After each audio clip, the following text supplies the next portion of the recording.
Hi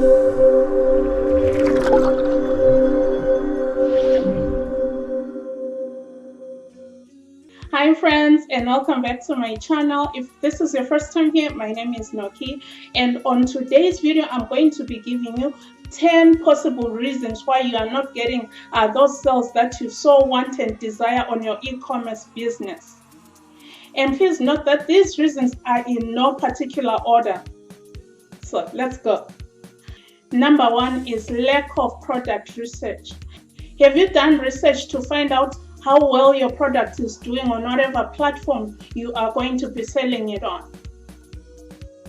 What is the market for that product? How often does it sell? And when was the last time that particular product is sold? You can do that by going on checking out the comps on whatever platform you are selling on. Whether you're selling on Poshmark or eBay, it's easy to check and see how well a product is doing before you even buy it. And at number two is incomplete details on the listing. Are you describing the item that you are selling in as much detail as possible? Are you giving them enough information so that they don't have any questions? For example, are you putting in the measurements for the clothing that you are selling? If you describe your item as much as possible and the customer does, and the potential buyer doesn't have any questions or queries, you can possibly win them over with that one click. That one customer can easily convert if they have no reason to contact you for further details. And that brings me to number three. Are you responding to customer queries as quickly as possible? When it comes to e-commerce or any other business for that matter, customer service is a big deal. If a potential buyer sends you a message, are you responding within a reasonable time, or are you waiting a day or two before you get back to them? And guess what? By that time, when you get back to them, if you don't get back to them immediately, they might have moved on and bought that particular item from another seller. Coming up at number four, are you overpricing your items? This is a big deal. Remember, e-commerce is so competitive that you have to price just right. If you overprice your item, they will quickly move on. Coming up at number five is the opposite of number four. Are you underpricing your products? If your product has a very, very low price, most people are going to skip over it because automatically what it tells me as a potential buyer is there must be something very wrong with that product. Why is it so underpriced? So you have to strike a balance between overpricing and underpricing. Find the middle ground so that you don't overprice and don't underprice, so that you can grab a sale as much as possible. And coming up on number six, are you overselling your items? If you oversell and over-describe your item and make it look so very good when it's not, will cost you sales, and you will get a very upset buyer when they receive their product, and that in turn is going to lead to negative feedback. You don't want to oversell your product by over describing it or exaggerating the condition of the item.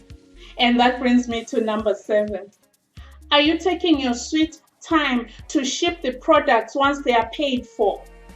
Whether you have a 1 day or 2 days handling time, if a buyer pays for their product or buys their product before noon or before 4 p.m. your time, and the post office is still open or your mail carrier hasn't come around, you have no reason not to ship that same day.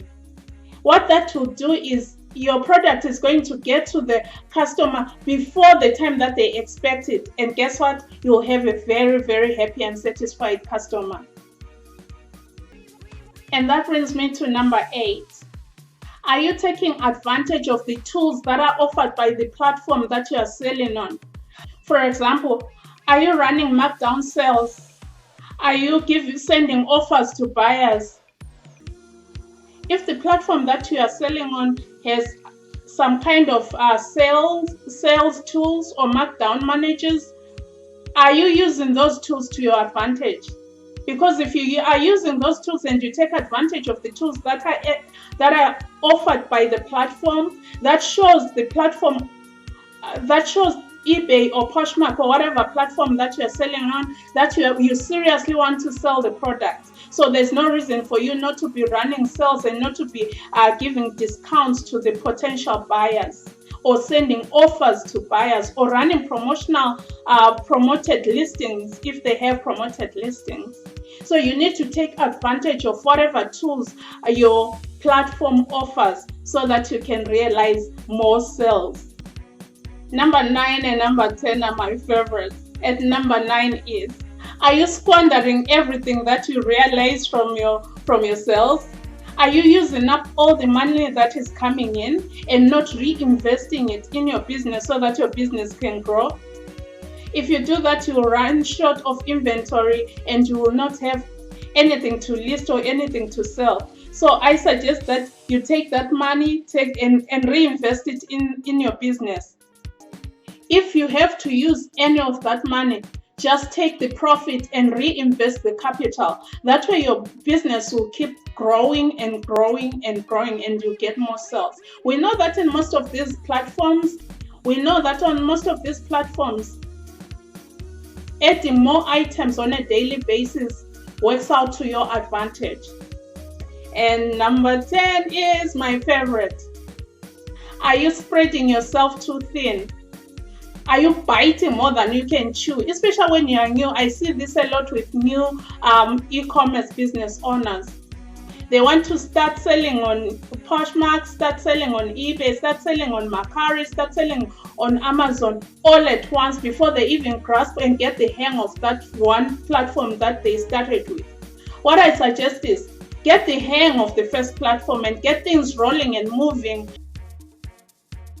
before you start selling on another platform. So get good at one platform and get things rolling and moving and be profitable before you could start selling on Amazon or Poshmark or Mercari or Vinted or Grailed or whatever platform you choose to add as a second or third option. Because you know what will happen? You'll get overwhelmed and you won't know how to manage your time between the two platforms, and you end up failing at both. So I suggest that you don't spread yourself too thin. Take one step at a time, baby steps, especially if you are new in the e-commerce business. So I want to hear from you.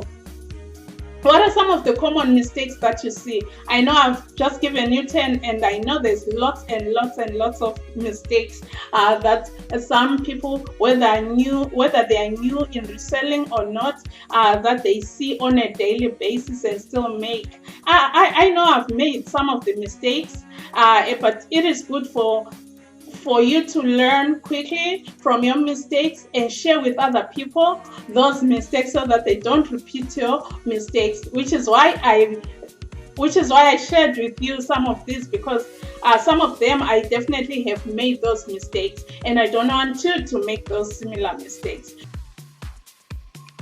So what are some of the common mistakes that you see either yourself or other e-commerce business owners make? Sound off in the comments below, and please remember to subscribe for more content like this, and don't forget to smash that like button, and remember to ring the bell.